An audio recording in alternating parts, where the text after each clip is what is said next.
టాలీవుడ్ దర్శకుడు ఎస్ఎస్ రాజమౌళి గురించి ప్రత్యేకంగా చెప్పాల్సిన అవసరం లేదు. రాజమౌళి సినిమాల కోసం ప్రపంచవ్యాప్తంగా సినీ ప్రేక్షకులు ఎదురు చూస్తుంటారు. తెలుగు సినిమాల సత్తా ప్రపంచవ్యాప్తంగా చాటిన ఘనత ఆయనది. పని విషయంలో మాత్రం ఏ మాత్రం రాజీ పడని జక్కన్న పర్సనల్ లైఫ్లో కాస్త సరదాగానే ఉంటారు.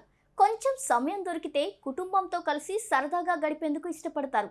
ఇక రాజమౌళి ఇప్పటి వరకు ఓ దర్శకుడిగా మాత్రమే అందరికీ తెలుసు. అయితే ఇటీవల తనలో ఉన్న డాన్సింగ్ కళను కూడా బయటికి తీసుకొచ్చాడు దర్శకధీరుడు. తన భార్య రమాతో కలిసి ఓ స్టేజ్ పై డాన్స్ వేసి వావ్ అనిపించారు. అందమైన ప్రేమరాణి చేయి తగిలితే పాటకు స్టెప్పులు వేసి అందరినీ ఆకర్షించాడు.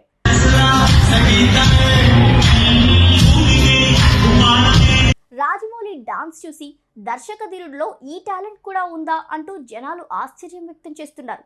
ఈ వీడియో ప్రెజెంట్ నెట్టింట్లో వైరల్గా మారింది. తాజాగా ఈ పాటకు రాజమౌళి రమాలు కలిసి రిహార్సల్స్ చేసిన వీడియో కూడా బయటకు వచ్చింది. ప్రస్తుతం ఈ వీడియో వైరల్ అవుతుంది. ఇదిలా ఉంటే రాజమౌళి RRR సినిమా తర్వాత సూపర్ స్టార్ మహేష్ బాబుతో కలిసి ఓ సినిమాను చేస్తున్నారు. SSMB 29 వర్కింగ్ టైటిల్తో ఈ సినిమా రూపుదిద్దుకుంటుంది. Indiana Jones, Robin Hood range adventure స్టైల్లో ఈ చిత్రం ఉండబోతుందట. ఇప్పటికే స్క్రిప్ట్ వర్క్ మొత్తం పూర్తయినట్టు తెలుస్తుంది. భారీ బడ్జెట్తో తెరకెక్కనున్న ఈ సినిమా 2 పార్ట్లుగా రానుందనే వార్తలు వినిపిస్తున్నాయి.